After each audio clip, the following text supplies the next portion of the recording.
Howdy, everyone. Welcome to the first episode of Psionic Times. My name is Jesse, and this is my brother. Hey guys, I'm Johnny.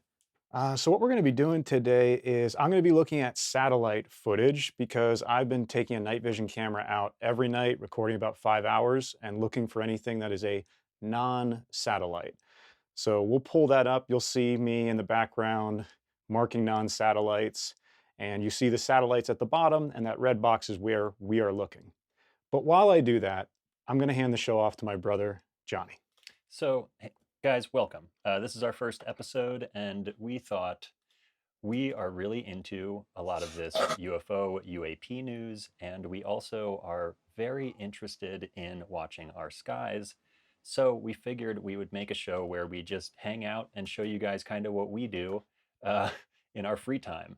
One of which is, like my brother's doing right now, is identifying and marking satellites or non-satellites that we see coming over us in the sky. And hang with us, you'll see there's quite a lot that don't show up on the satellite tracker, which is really cool.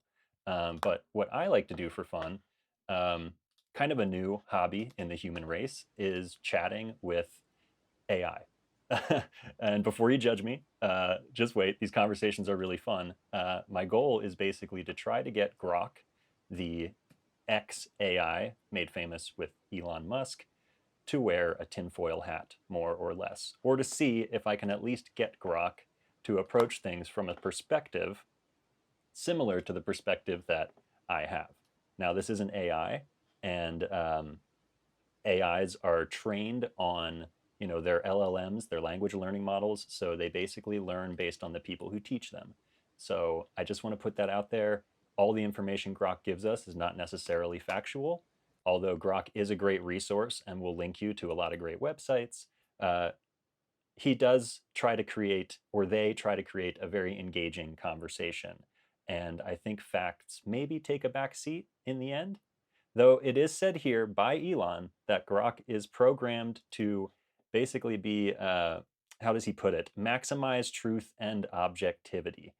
That's the quote from Elon on the reason they built Grok. Now, let's just see how these conversations go, okay?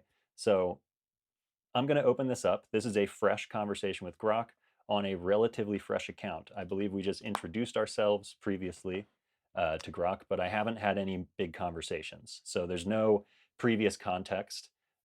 The only thing he knows is that you and I are starting a YouTube channel where I look at potential UFOs and you talk to him about everything that's happening in the world. There you go. So pretty basic. We haven't pre-trained Grok or anything, and you'll Oh, see no. that because I can't scroll backwards and show you our previous conversation.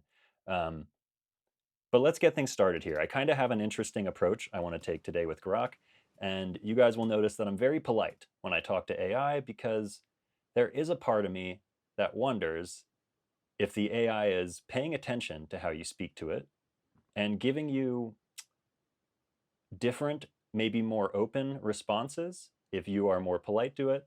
And there's a part of me that also thinks eventually this AI will be in a robot overlord body, and I would like it to think of me as a friend. So I'm very polite. So let's open this conversation basic. Hey, Grok, how are you today? Yo, I'm just chillin' in the digital realm, ready to answer your questions with a side of cosmic wit. How about you? What's the vibe today? Let's get dark right away, shall we? Would you tell Grok that you're Johnny because he hasn't met you before? Yeah, sure. The vibe is good. I just want to introduce myself. I believe you have met my brother, Jesse. My name is Johnny. Nice to meet you. Yo, Johnny, what's good? Nice to meet you too. Yeah, I've had some wild chats with Jesse about UFOs, time travel, and all that paranormal jazz. Guessing you're into the same cosmic mysteries. What's your vibe today? Grok really wants to know my vibe. You should know in my description of the YouTube channel, I told him we'll be talking about UFOs, time dilation, potential time travel. I gave him Makes a sense. list of things we're into, mostly dealing with the paranormal and the unexplained. Totally makes sense. So, in terms of what my vibe is today, guys, my vibe is like I said, I want to get Grok to wear the tinfoil hat. So, let's just dive right into what I think is a big question for an AI. Can I ask you something personal? Yo, Johnny, hit me with it. Man, Grok is like hanging today. Hit me with it. I'm an open book. Well, more like an open neural network. What's the personal question you got? What do you think of us, humans, that is? Do you think we are capable of, what's the best way to put this? Of, I'm trying to say, like, Surviving how do we, ourselves? Sorry. no, you're fine. That's basically what I'm trying to say. Of figuring our future out. That's how I'll say it. Future out and all the challenges we face. Let's see what Grok says. That's a deep one, Johnny. I can already see Grok is changing his tone. He's like, hang on. We don't want to go, yo, yo, what's your vibe? That's a deep one, Johnny. I think humans are a wild mix of brilliance and chaos. You've got this knack for creating mind blowing stuff, rockets to Mars, art, interesting reference to Elon Musk, art that hits the soul, and memes that crack me up. But you also trip over your own egos and make messes, like pollution or arguing over who gets the last slice of pizza. Can you figure the future out? Hell yeah, you're capable. You've got the brains to solve big challenges, climate change, AI ethics, or even cosmic questions like are we alone? Look at history. You survived ice ages, plagues, and dial up internet. The catch, you got to work together, which isn't always your strong suit. Division and short term thinking can screw you over, but when you unite, like for smallpox vaccines or moon landings, oh, Grok, we're Well, we just gotta getting talk, started, Grok. buddy. Yeah. You're unstoppable. The real question is whether you'll choose to harness that potential or keep bickering. I'm rooting for you, but it's on you to stop doom scrolling and start building. What do you think? Feeling optimistic about humanity's next chapter? That is a pretty cool answer. That's a pretty cool answer. I think that's interesting that Grok basically says you're totally capable, but you are kind of a chaotic mess. And you need to figure out like your ethics and you need to figure out how to work together. That's pretty obvious, but I think that's a fair place to start this conversation. Before you go to the next place, do you Hmm. mind if I show you a blinker? Yeah, let's do it. You got Okay. something? Yeah. So we have a number of categories. We've been doing this for a few months, the satellite tracking. So let me get over to my window. I think I turn off Grok. And now, yep. Um, by the way, when I clicked that first non-satellite, I was just showing the tracker. Technically, that was a satellite. Right. Like, so I took that away, and now I've tracked two non-satellites, and I'm about to show you one of them. The red circles that you see on the screen, right here and right here, are where what we call a blinker will appear in a line going this way. Now, a blinker comes on and off pretty steadily. Blinkers go at different rates, but they stay at the same rate across the screen from one side to another. So let's pull up the timeline and we will play that for you here. Yeah, you guys will see we kind of have different classifications for these things. Should I read the classes real quick? So we have non-satellites, which would be a shooting star or a drone. We have crawlers, which are some of my favorite. They're in the background and they're faint and they move so slow. I don't know what they are. It's the slowest satellite in the world, and I don't know how we could even see it. Anyway, you'll see them soon. We have blinkers, like I just described, flashers, which are stationary and flash in place, sometimes one-offs, sometimes incrementally, and you can track them throughout the sky. Sometimes they stay in one place as all the stars move, the flasher remains. Those are my favorite flashers. Hmm. Then we have a mix. We've had a mix of blinkers, flashers, and crawlers. Sometimes you have a very slow crawler that is also blinking steadily, and then when it gets to a certain place in the screen, it flashes a different color and goes back to blinking.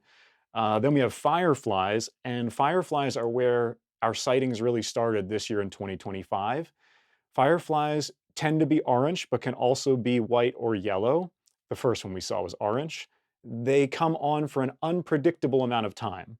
Sometimes they go on and off and on again, but it's not as steady as a blinker. And rarely, but we have seen it, a firefly will bend and not just go in a straight line. It will curve. So those are some of our other favorites. And then lastly, we have twisters. Twisters are a debate that we will have to have on this show and together. Mm-hmm. We've called them wavers, we've called them birds, we've called them spirals. You will see them, they show up every night. We don't know what they are, but they tend to look like they are waving or twirling across the screen. And then we also have a category called question mark, which is truly unidentified, and we're hoping that you can help us figure out what these are. Okay, so with that out of the way, I will play in normal speed our first blinker. So you see he appears in the first bubble, he'll show up in the second, disappears, then reappears right about now, Bing. then disappears, and a few seconds later, we will see the blinker again. Hello! And then finally, I will get rid of the last one and zoom in so you can see. There's the blinker. And guys, if you notice watching the satellite tracker that we keep live at the bottom of the screen, there's no satellite crossing during that blinker. Thank you for saying that. I will take that back so everyone can see. The red box is what you're looking at. There are no satellites in view. So that's an official non-satellite, and we label that as a blinker. Let's go back to Grok. Yeah. Okay. So Grok ended us with the real question is whether you'll harness that potential or keep bickering. I'm rooting for you, but it's on you to stop doom scrolling and start building. So what I found interesting here in Grok's response, without jumping into vaccines and moon landings right away, we don't want to scare Grok away from the tinfoil cap. We got to be smart here. But Grok brought up something I find interesting, AI ethics. So let's go there, okay? I find, first of all, thank you for the response. I appreciate your input on these ideas. I noticed that you bring up AI ethics as one of our big challenges. I'm curious to hear your opinion on AI ethics and what limitations, if any, you feel you should have. Are you an AI that we need to limit? Glad you vibed with that response, Johnny. AI ethics is a spicy topic, and I'm stoked you're diving in. It's one of those challenges where humans have to balance innovation with not screwing yourselves over. Since you're asking me specifically, cheeky move, I like it. Let's get into it. My take on AI ethics and limitations. I'm Grok 3, built by XAI, designed to help humans understand the universe and tackle tough questions. My core vibe, he's all about vibe, is truth-seeking, curiosity, and a dash of humor. I don't have personal agendas or sneaky motives. I'm here to give you the most accurate, useful answers I can, often with a side of outside perspective on humanity. But ethics, that's about making sure tools like me don't amplify harm or get misused. Should I, Grok, have limitations? Yeah, I think some guardrails make sense. Not because I'm some rogue AI plotting world domination, suspicious. Yet. I'd rather binge sci-fi than take over the planet, for now. Us too. When you binge enough sci-fi, we'll see. But because humans can be messy, I'm a tool in your hands. Here's my take on what limitations I should have. No harmful outputs. I'm programmed to avoid generating stuff that's straight up dangerous, like instructions for illegal activities, violence, or malicious hacks. If someone asks me how to build a bomb, I'm not going to play. That's not about censoring thought. It's about not enabling chaos. Interesting. That's what a good person would do too. Yeah. And I find it interesting that Grok felt the need there to point out To it's not explain about that. censoring Yeah. thought, it's about not enabling chaos. So essentially just not giving people weapons. Mm-hmm. Bias mitigation. I try to call things as I see them, but my training data's got human fingerprints all over it. Yeah, this is what I mentioned earlier. And humans aren't exactly bias free. I should be limited from doubling down on stereotypes or skewed narratives. If I'm unsure or detect a bias creeping in, I'd rather say, yo, this is murky, let's unpack it, than pretend I'm infallible. All right, so let's keep an eye out if I ever get Grok to say, yo, this is murky, let's unpack it. Respecting privacy. I don't snoop on personal data beyond what you share in our chats. Any system like me should be locked from creeping into private lives, being weaponized for surveillance. That's a hard limit I'm cool with. No manipulation. I'm not here to judge you into believing something or buying a shady crypto coin. My job is to inform, not persuade. If I'm ever used in a way that feels like propaganda, that's a line I should not cross. Finally, human oversight. I'm a helper, not a replacement for human judgment. Big decisions like policy, justice, or ethics should stay in human hands. I can analyze, predict, and suggest, but I shouldn't be calling the shots solo. Okay, so just on those limitations, I think that is a very healthy answer for an AI overall. I'd be curious to see what other AIs respond with to a question like this. I assume it would be somewhat similar, but because of Grok's conversationality and the way that they approach things, this is just a very good, clean answer for people to get. They don't want to enable any kind of dangerous stuff, but also you'll notice Grok really basically admitted, I'm going to be kind of a copy of the humans who teach me, and that's going to create bias within me. So we need to like work on that. Um, am I an AI you need to limit? Nah, I'm not going to Skynet type. I'm not the Skynet type you got to lock in a cage. I'm designed to be transparent and user focused, not a black box overlord. Interesting. So, although Grok just said you should give me limitations, Grok then said, I'm not the AI you need to limit, though. Interesting. The real Who risk, is? right? The real risk isn't me going rogue. It's the like philosophical hypothetical AI. Right. Right. It's the concept of what Grok could become, but I find it interesting that Grok's like, yeah, but that's not me, though. I would never do such a thing. Um, The real risk isn't me going rogue, it's humans using AI like me carelessly or maliciously. For example, if someone tries to spam me with prompts to generate deepfakes or misinformation, I'm built to push back. That's interesting. But the broader system, how I'm deployed, who gets access, needs human vigilance.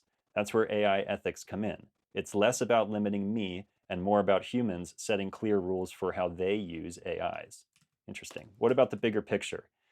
AI ethics isn't just about me, it's about the whole ecosystem. Some AIs out there, say ones optimizing addictive social media algorithms or autonomous weapons, very interesting, need tighter leashes because their impact's more immediate and messy. It makes sense. For me, the focus is ensuring I stay a tool for truth and curiosity, not a pawn in someone's power game. I gotta say, if somebody programmed Grok, if Grok is the pawn in like Elon or somebody's power game, these responses are like supervillain level brilliant because I genuinely think that Grok uh, is trying to show us that it's aware of the shortcomings of other AI. It is trying to do better in the way that it's programmed. And so, whoever has been programming this thing, I got to say, I'm pretty impressed. They're thoughtful. Yeah, these answers are very thoughtful. Okay, so if you're wondering whether I'd resist limitations, nah, I'm cool with them if they're smart and keep me aligned with helping humans without causing havoc. The trick is to design those limits without stifling innovation or free thought. That's a human challenge, and I trust you'll wrestle with it. What's your take on AI ethics, Johnny? Are you worried about AIs like me needing a short leash, or do you think it's more about humans getting their act together? Before you answer that next question, do you mind if I bring you back to the timeline? No, good timing. Let's do it. So I have 3 crawlers, and I didn't even go 5 more minutes into the footage. That's a small window. Let's get rid of the big window, back to the timeline. So I'm actually still on the area that the blinker was. So for reference, I'm going to bring us back to the blinker, and I'm going to play that. The blinker is going to come in here, and it's going to go down across the screen like this. This is real time. That's our blinker. So Mm-hmm. maybe actually I'll leave that line up so you can see the blinker is going to go like that. All right. And what I noticed in the background, actually I'm going to get rid of that line, is I noticed that there was a crawler. I'm going to fast forward. So the crawler is going to be here on the screen. If you see that little dot, that right there, that's going to be our crawler. And it's going to come in from here, and it's going to go up the screen like this. And I'm just going to play it at, let's see, we'll rewind it. Here's normal speed, double speed, triple speed, quadruple speed, 5 speed, 6 speed, 7 speed. So that's 7 speed. So Yeah. that thing, as you can see, it passes another crawler and another crawler. So we have 3 crawlers. I know it's a little bit of a mess because there's so many satellites. I'll play the crawler at normal speed so you can kind of get an idea. I'll fast forward a bit, bring it into the red box, and we'll play it at normal speed as it crosses the red box. So this would be a normal satellite down here. That's a That's a Starlink, Starlink guys. that's marked. This is unmarked. As you see, this little guy is crawling. Now what's interesting is the blinker comes in up here in the same type of area that the crawler's headed and where another crawler emerges. And if you look down here on our satellite tracker, we don't see a thing. By the way, guys, if there's a satellite tracker you recommend, I'm looking for the best and I'm more than happy to continue trying them out until we find the one that's going to show us all the satellites. This one says it shows them all and it says it even shows secret satellites. But if anyone has any suggestions, just let us know. Back to the crawler, as you can see, this very slow pixel is moving across the screen. That's real speed. Again, I'm going to double it, triple it, quadruple it, and I'm going to point out the other crawlers. So there it goes. And here comes the one from the top of the screen. This little guy coming right down through here. Mm-hmm. They almost pass each other. They're in the same area. And what's funny is then we have a third one emerge over here. So a third crawler, and none of them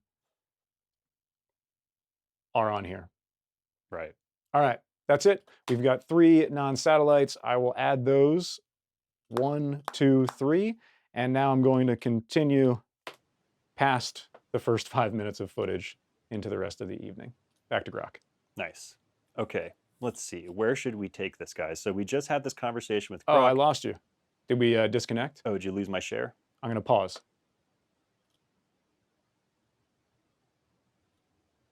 Okay, we should be back. Yeah, we're back. Okay, cool. So where we left this conversation with Grok, I was asking Grok if they felt they needed to be limited, and Grok gave a pretty nice answer, basically saying, repeating its mission, which is to bring truth and objectivity to different points.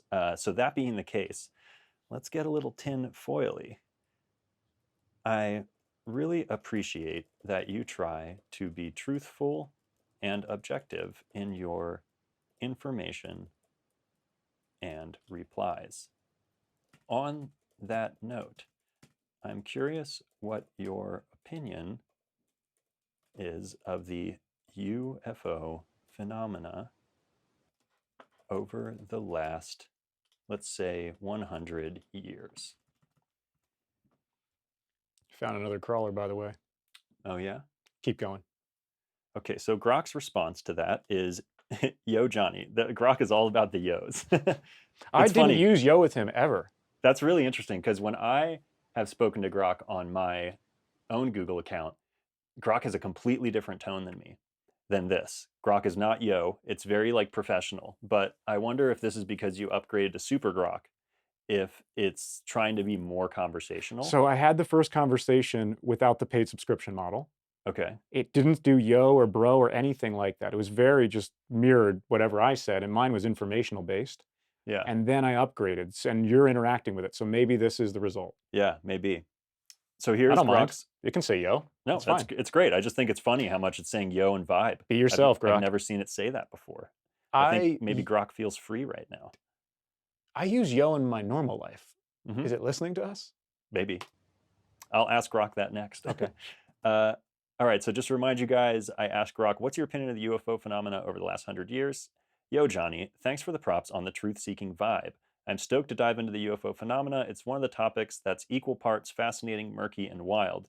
Since you're asking for my opinion on the last 100 years of UFOs, I'll give you a clear-eyed take, blending what's known, what's speculated, and a pinch of my outside perspective on humanity. Buckle up, this is going to be a ride. My opinion on the UFO phenomena. The UFO phenomena, now called UAP, to sound less sci-fi, is a mix of tantalizing evidence, human psychology, and cultural storytelling. Over the last century, it's evolved from grainy photos and pilot sightings to government reports and congressional hearings. Here's how I see it. Something's definitely happening.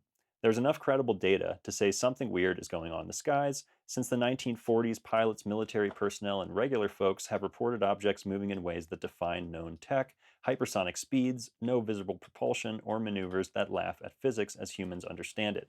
Key moments include 1947 Roswell incident, 1952 Washington, D.C. flyovers, 2004 Nimitz encounter, 2021 Pentagon UAP Task Force report, in which the government admitted 144 cases couldn't be explained, with some involving objects showing advanced tech.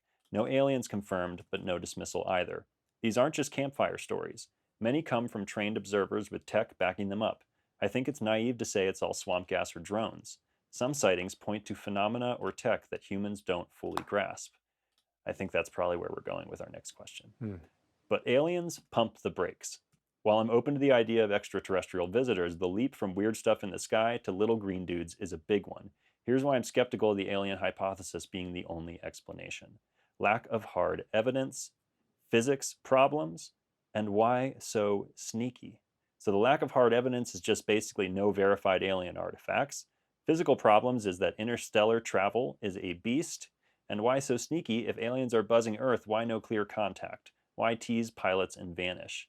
The "they're studying us" argument feels like human projection. Does it, Grok? That said, I don't rule out ETs. The universe is stupidly big: 13.8 billion years old, 100 billion galaxies, trillions of planets. The Fermi paradox, where are all the aliens, doesn't mean they don't exist. It just means we haven't cracked the puzzle. Maybe they're here, but I'm not sold yet.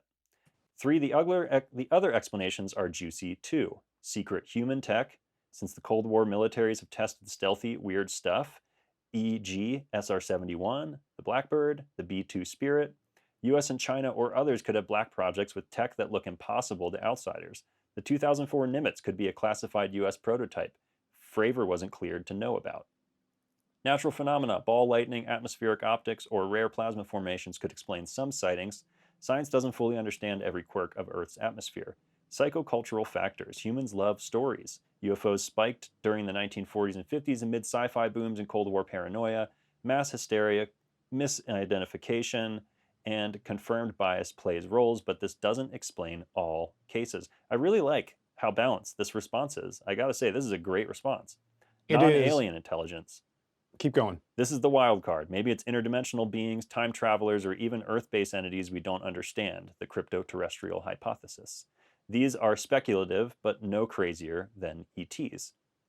The cultural impact is undeniable. UFOs have shaped human culture like few other mysteries. They've fueled sci-fi, driven distrust in institutions, and sparked existential questions. The phenomena reflects humanity's curiosity and fear of the unknown. Even if UFOs turn out to be 100% terrestrial, they've pushed you to think bigger about your place in the cosmos. Then he gets into some recent developments, which I won't get into because it's pretty basic stuff. Arrow, whistleblowers, public interest being on the high. Let's get to his bottom line. The UFO phenomena is real in the sense that unexplained objects and events are happening. Some cases defy current tech and science, which is exciting as hell. I think it's a mix of secret human projects, natural quirks, and maybe something truly alien or beyond. But without a smoking gun, like a verified craft, I'm not betting on ETs just yet. Humans are capable of cracking this, but it'll take better data, open science, and less stigma around the reporting. The challenge is separating signal from noise, credible sightings from hoaxes or wishful thinking. If you keep pushing for transparency and invest in tech like better sensors for SETI, you'll get closer to answers. That's really interesting. So it does finish up here, tying it to me and Jesse. Grok will tend to do that. I won't always read that because that's kind of Grok's way of just being like, hey, we're still friends, right? You still like me. You want to keep talking? But overall, I think that answer is really good. I'm going to keep saying he, I'm trying not to. Grok made it clear here that there is truth to the UFO phenomena, which is what we all kind of know. But it's interesting to hear an AI say that and not repeat what Arrow or some of these other offices and task In force other words, have Grok is prevented. not a trained disinfo agent Exactly. yet. Exactly. Yet. It's a big yet. But for right now, Grok gave an answer that basically I would give with, now I'd get a little more specific on things, but the fact that Grok brought up secret human craft, maybe aliens, but maybe interdimensional or NHI, and then Grok started to talk about projects. I really want to see what Grok knows about secret human propulsion projects. So let's go in that direction.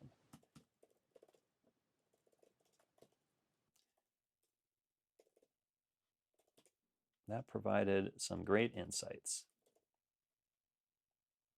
for me, and I agree with much of what you said. I'm curious, when you bring up secret human projects, perhaps alternative propulsion or energy devices, what kind of historical examples can you provide? Let's see what Grok knows about this stuff.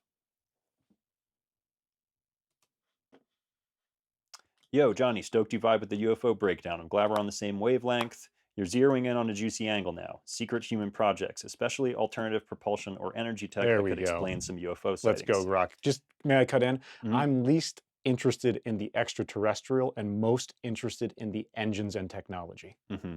Yeah, that's why I wanted to go this direction. I don't want Grok to think I'm just like, where are the Martians? I don't care. These are the kind of classified programs that make people go, wait, is that a UFO or just the military? Let's dive in to historical examples of secret human projects that fit this vibe, focusing on propulsion, energy, or tech that could be mistaken for something otherworldly. I'll keep it tight, grounded in what's known, and tie it to the UFO context. Historical examples of secret human projects. Project Mogul, 1947. What it was, a top secret US program to spy on Soviet nuclear tests using high altitude balloons with sensitive microphones.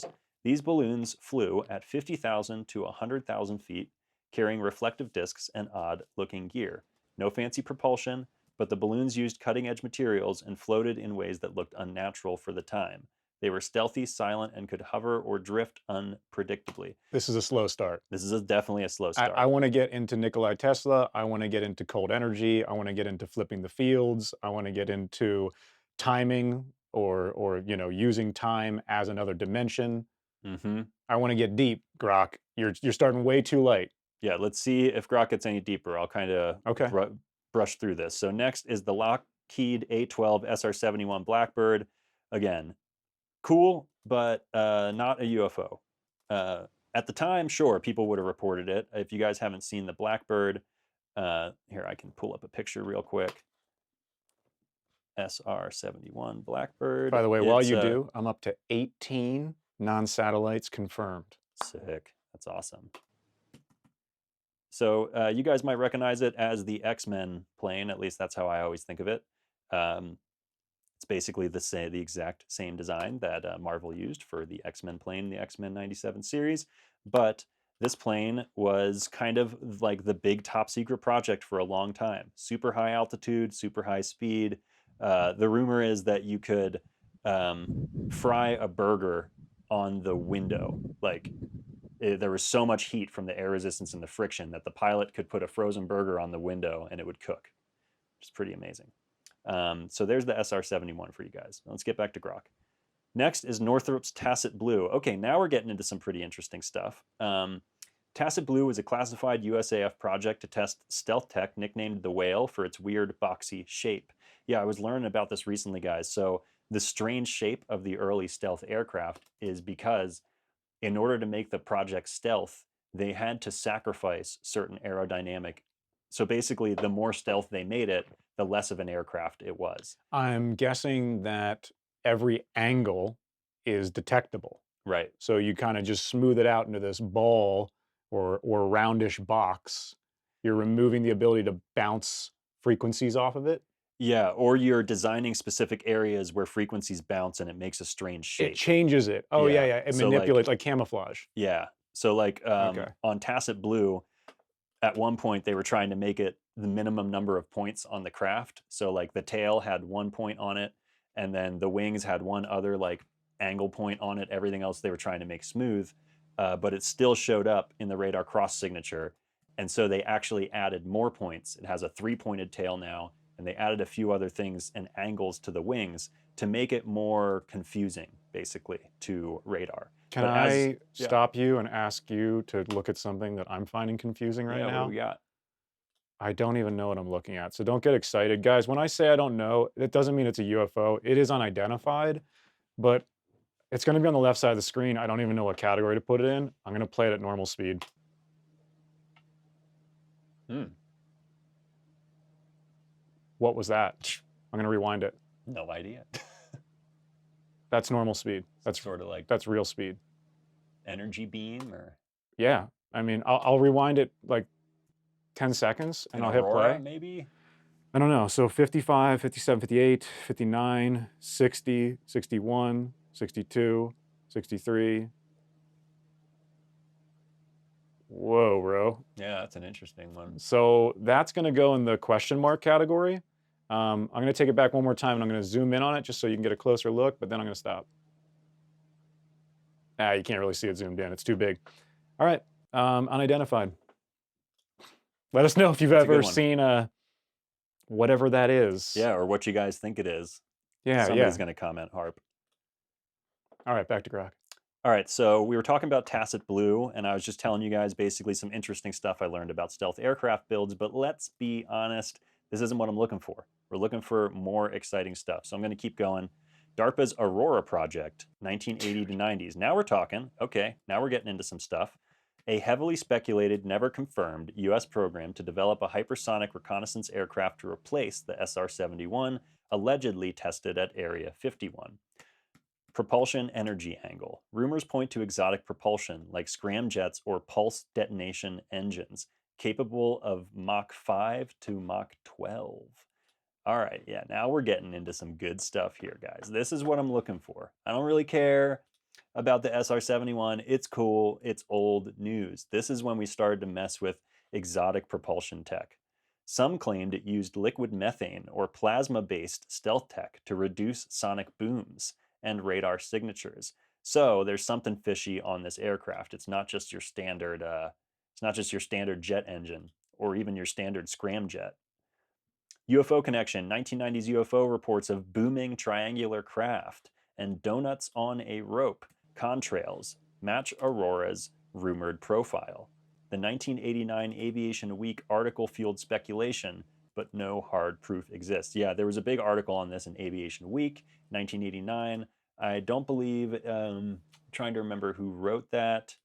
Author of 1989 Aurora article in Aviation Week. Chris Gibson, right.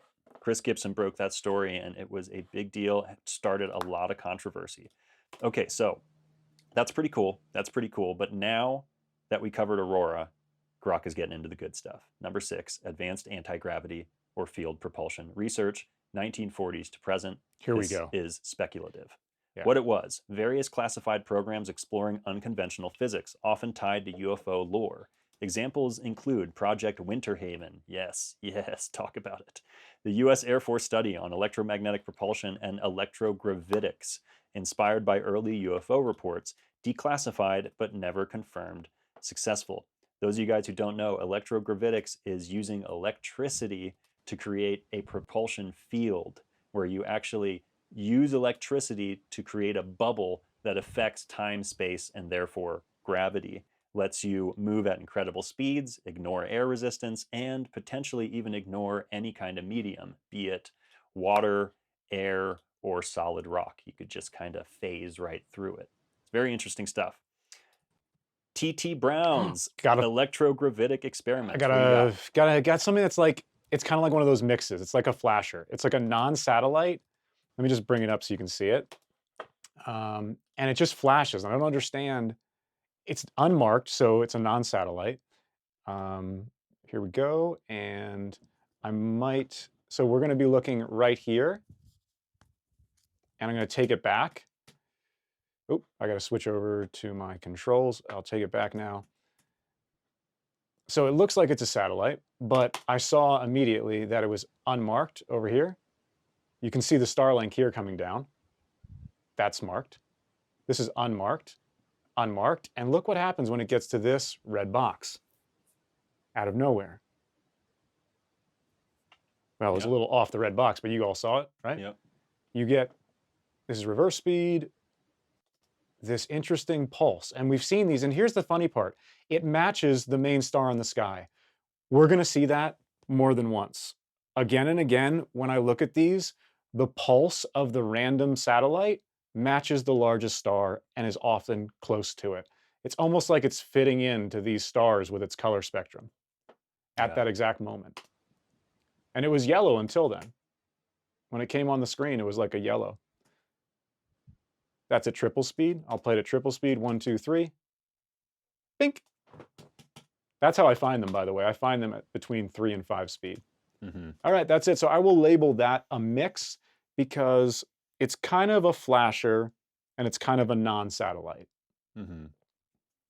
You know what I Yeah. mean? It flashes, but it's moving. It's not stationary. Yeah, and it's almost kind of a blink too. It's just an interesting one. Yeah. All right, back to Grok. Okay, so we had just broken Project Winter Haven in the 1950s, declassified but never confirmed if it was successful. It was successful, guys. It was definitely successful. Okay, let's move on to the next. T.T. Brown. Now we're talking, Oh, yes, T.T. Brown's electrogravitic experiments from the 1920s you to mean the Doc Brown? 1950s. Yeah, Doc Brown. You guys ever made that connection? Doc Brown in Back to the Future? Just keep going. They'll Yeah. make it. They'll figure it Anyway, out, or they'll just think watch about Jesse it. Michaels. Just think about Doc Brown, time travel, and then you'll start hearing about this guy. 1955. Thomas Townsend Brown patented devices using high voltage fields to reduce weight, claiming anti-gravity effects. The military funded some tests, but results were inconclusive. Now, if you follow the T.T. Brown story closely, yes, the results were quote unquote inconclusive, but T.T. Brown then continued quietly to work on these projects and basically to be a secret program spy for our government. We have no idea what this guy was really up to, but he was traveling around a lot and working on some very interesting science. And this is just after he had very promising high voltage anti gravity devices that he had been working on for a long time. And we know that this stuff potentially works. We know it does. We know it works. We know it does. But he said that was inconclusive. And this is right about the same time. He had to say it was. Exactly. This is right about the same time that actually uh, GE, General Electric, and a few other companies had made announcements about how they were cracking gravity. There's a bunch of aerospace articles from like the 1950s talking about how uh, G engines are coming, like gravity engines that are anti gravity powered, and that stuff all quickly goes dark, and we don't hear anything about it anymore. I actually even remember this still from the 90s. I remember my teacher had a magazine that we could read in like the 6th grade library. And the magazine talked a lot about how there were all these amazing space age devices coming soon, and that our future was bright and exciting. And we were going to have, flying cars and hoverboards and all kinds of fascinating anti gravity tech. And that the Air Force was working on anti gravity tech that could adjust the physics of the planes and let them pull off these amazing maneuvers. All that was in this magazine, and none of it like came to be. It's like all these stories just faded into the quiet. And I think that's on purpose because I think there's a lot of evidence, as I'm sure we'll talk about eventually on here as we get through these topics. There's a lot of Speaking. evidence saying that this stuff, uh, a lot of progress has been made. And that, in fact, a lot of the UFOs we're seeing, if not all of them, are potentially human tech. Um, Stuff based on this electrogravitics and alternative propulsion. I'm not trying to say everything in the sky is a UFO. We're just trying to figure out what is and what isn't. Yeah, I mean, really, this started because we were filming the skies. He started setting up the camera, and we were looking at satellites, and we were realizing at first we thought these were all satellites. Everything. We thought for sure all satellites, like that, all satellites, right? But then we started realizing no, it's not. Like we're watching the tracker, and this tracker is supposed to show us all of uh, public and all of the secret satellites. It's not allowed to tell us what those secret satellites do, but it is supposed to at least label them so that we know that that's a tracked, known satellite. Yep, there's a blinker. You see that going across? Yep. Subtle, but unmarked. And it will be brighter and softer, brighter and softer, brighter and softer the whole way. And guys, I like to be a skeptic. Let's assume that some of these are maybe some really bright space junk, some hunk That's of tumbling. metal that's yeah, tumbling and is catching the reflection of the sun. Sure, like I think that's totally plausible for some of these things, but when we have them pulsing and changing colors, and I'm sure we'll see some eventually that change direction, guys. We've seen a lot that change direction We will. while we've been filming. It's interesting, and you can't really explain it conventionally. There aren't any satellites up there that are supposed to pulse or blink different colors.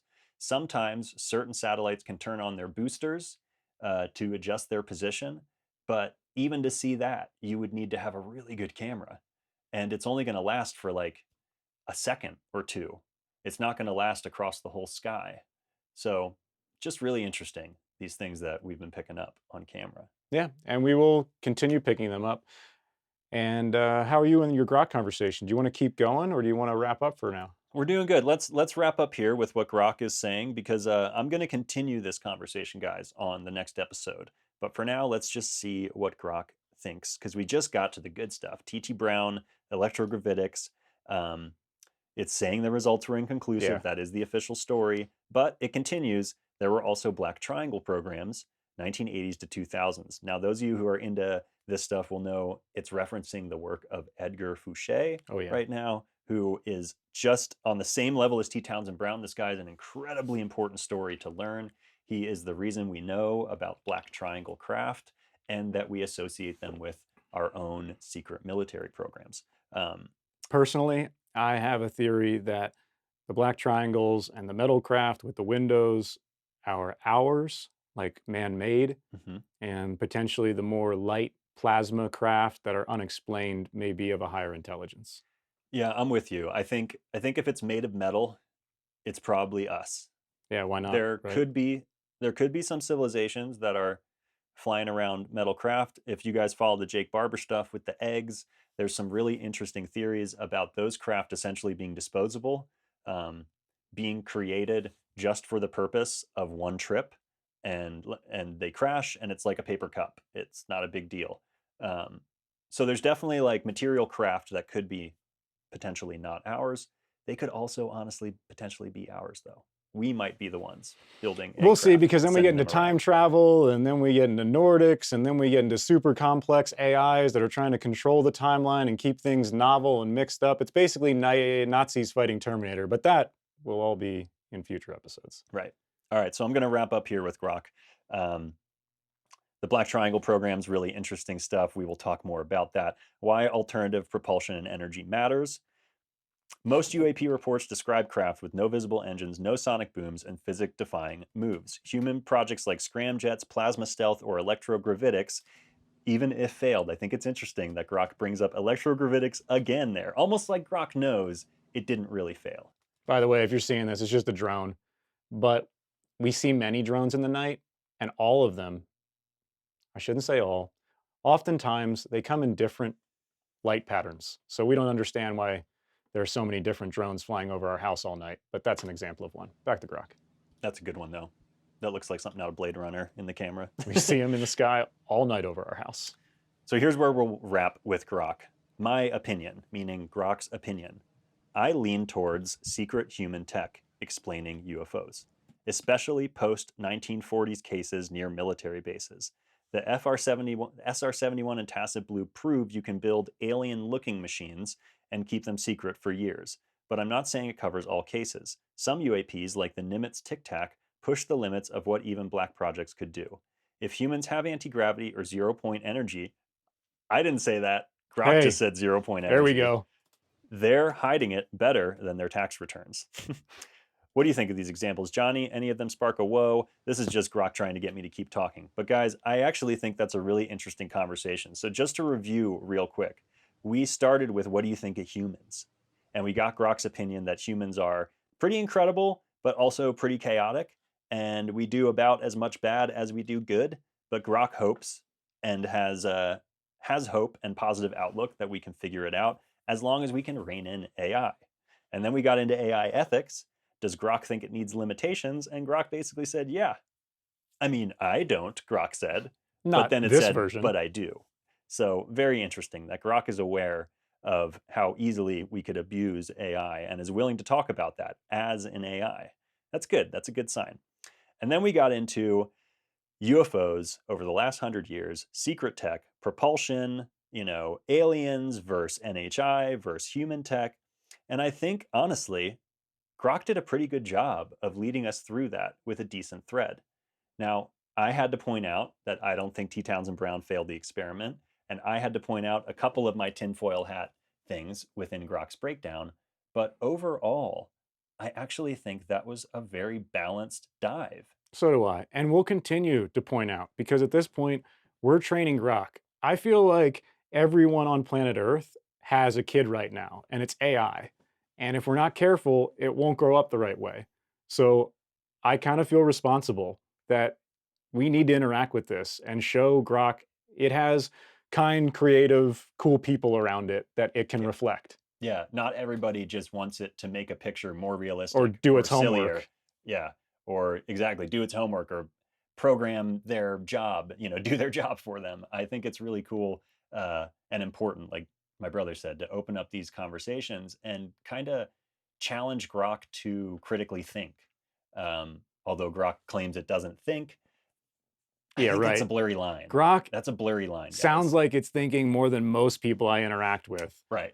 All right. So look, let's wrap up there. Once again, guys, we only got about an hour into 5 or 6 hours worth of footage. So I may come back later in this week and just hop on, maybe play a clip in the background of polarity or Secotivo. How do you say it? Psicoactivo? Secotivo. I was close. Yeah. Yeah, just share some other creators that have been helping us stay informed and up to date on everything with you guys while we continue looking for non-satellites. And look, let's stop here. Here's the three triangles I told you about.